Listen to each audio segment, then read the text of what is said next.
Hello guys, आप सबका फिर से स्वागत है हमारे यूट्यूब चैनल थ्री ट्रेडर्स पे। और जैसे कि हमने आपको बताया कि हमने सीरीज स्टार्ट की है जहाँ पे हम डेली ऐसे स्टॉक को एनालाइज करते हैं जो मुझे फंडामेंटली और टेक्निकली काफ़ी अच्छे लगते हैं। और साथ ही साथ ये ऐसे स्टॉक होते हैं जिनकी वैल्यूएशन बहुत कम होती है। और पेनी स्टॉक्स होते हैं जो इनका होल्डिंग पीरियड 3-4 साल या लॉन्गर टर्म के हिसाब से इस चीज़ को हम होल्ड करने के हम चांसेस होल्ड करने के हमें हम सलाह देते हैं।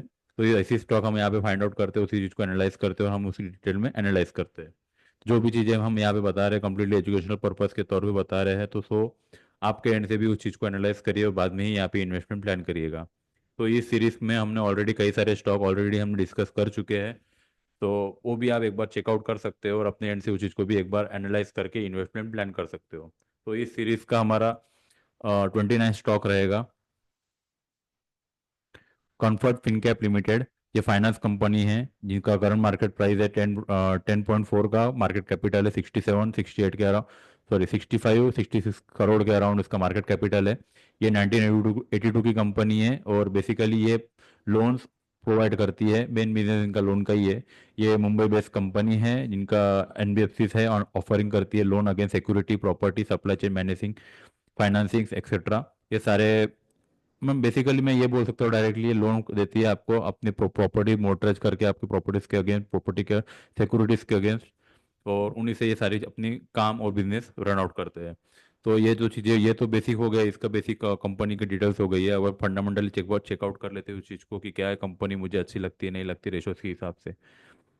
सबसे पहले हम चेक करेंगे इसकी बुक वैल्यू चल रही है 11 के अराउंड, तो ऑलमोस्ट मार्केट प्राइस और बुक वैल्यू ऑलमोस्ट सेम है। तो कंफर्ट है इसमें फिलहाल के लिए, आगे जा के बढ़ने की चांसेस है।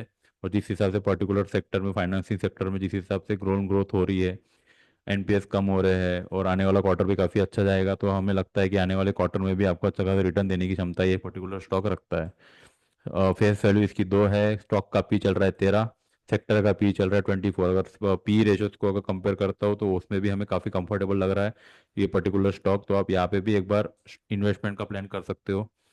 बाद में इसकी प्रॉफिट ऑफ मार्जिन आ रही है 7.20% की, 3 सालों की मार्जिन है। प्रमोटर होल्डिंग चल रही है 57.4%, पब्लिक होल्डिंग है 42.6% की। एफआईएस होल्डिंग नहीं के बराबर है और डीआईएस की भी होल्डिंग यहाँ पे नहीं के बराबर है। So particular stock fundamental ratios के हिसाब से कंफर्टेबल लग रहा है इन्वेस्टमेंट के लिए। तो आप एक बार अपने एंड से भी इस चीज़ को एनालाइज करिएगा और बाद में यहाँ पे इन्वेस्टमेंट प्लान करिएगा। बुक वैल्यू के हिसाब से तो काफ़ी अच्छा है कि under under under valued stock है, तो आने वाले समय में शायद तक आपको अच्छा खासा प्रॉफिट देने की क्षमता एक पर्टिकुलर स्टॉक रखता है। स्टॉक पी भी मुझे कंफर्टेबल लग रहा है। स्टॉक और सेक्टर पी का कंपेयर करता हूँ तो वो भी काफ़ी अच्छा लोअर साइड में है। तो यहाँ पे भी पोटेंशियल है अपसाइड जाने की। अब यहाँ पे बस एक दो तीन चीज़ें देखना बड़ा इंपॉर्टेंट रहेगा, वो रहेगा हमारा इनका जो रिटर्न है 3 सालों में काफ़ी कम दिया है रिटर्न इन्होंने। तो ये भी हमारे लिए थोड़ा सा लैक ऑफ पॉइंट हो जाता है। तो आप इस चीज़ को पर्टिकुलर स्टॉक को 1-2 साल के हिसाब से मत देखते हुए 4-5 सालों के हिसाब से, होल्डिंग के हिसाब से आप इस चीज़ को इन्वेस्ट करिएगा। और और प्रॉफिट ऑफ मार्जिन इसमें आपकी चांसेस बढ़ जाते हैं अगर आने वाले 5 साल में आप इस पर्टिकुलर स्टॉक को इन्वेस्ट करते हो तो यही हमारे फंडामेंटल रेशोज रहेंगे। तो आप एक बार अपने एंड से भी एक बार इस चीज़ को देखिए, एनालाइज करिए और बाद में यहाँ पे इन्वेस्टमेंट प्लान करिएगा। तो टेक्निकली अगर इस चीज़ को देखता हूँ मैं, तो टेक्निकली मुझे यहाँ पे क्लियरली देख पा रहा हूँ मैं मंथली चार्ट फ्रेम में एक 2 से 3 रुपए के अराउंड का एक पर्टिकुलर रेंज है जहाँ से मार्केट ने अच्छा खासा सपोर्ट बेस बना के अपसाइड ट्रेजेक्टरी देखा, अपना अपसाइड मोमेंटम दिया था। अराउंड उसका हाई था 25-26 के अराउंड का। वहीं से मार्केट ने रिवर्सल लेके वापस से पर्टिकुलर रेंज में आने की कोशिश कर रहा है। तो मंथली टाइम फ्रेम के हिसाब से मैं यहाँ पे एक चीज़ देख पा रहा हूँ कि 10 रुपये से लेके 8 रुपये से लेके 10 रुपये की एक रेंज है, वहाँ पे आप एक बार अपना इन्वेस्टमेंट प्लान करिएगा। डेली टाइम फ्रेम में, वीकली टाइम फ्रेम में एक बार चेकआउट कर लेते हो, एक चैनल चैनल पैटर्न में फिलहाल के लिए मार्केट फिलहाल के लिए पर्टिकुलर स्टॉक ट्रेड कर रहा है। तो लोअर एंड में जितना आपको लोअर एंड में मिल पाता है स्टॉक, पर्टिकुलर स्टॉक, तो उस समय आप यहाँ पे इन्वेस्टमेंट का प्लान करिएगा।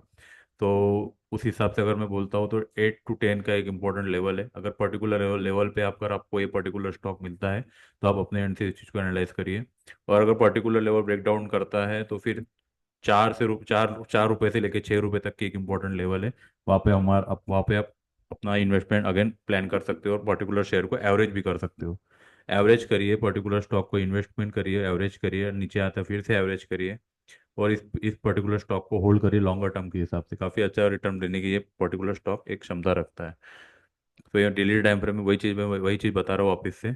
8 to 10 का पहला इंस्टॉलमेंट रहेगा। सेकंड इंस्टॉलमेंट आपकी 4 to 6 के अराउंड जाएंगी। एवरेज आ जाएगा 5 रुपीज़ का, और आपका टारगेट बनेगा सबसे पहला 14 रुपये का। सेकंड टारगेट बनेगा यहाँ पे 25 रुपये का, और थर्ड टारगेट बनेगा 35 रुपये का। तो एक पर्टिकुलर स्टॉक को आप एक बार चेकआउट करिए, अपने एंड से भी एनालाइज करिए, और बाद में इस चीज़ को इन्वेस्टमेंट के हिसाब से प्लान करिएगा। सो ये सारी चीज़ें जो हम बता रहे हैं कंप्लीटली एजुकेशनल पर्पज़ के तौर पे बता रहे हैं, तो आपके एंड से भी इस चीज़ को एनालाइज करिए, चेकआउट करिए, और बाद में इन्वेस्टमेंट प्लान करिएगा। सो आज के लिए बस इतना ही, मिलते हैं अगले वीडियो में एक नए स्टॉक के साथ। Thank you.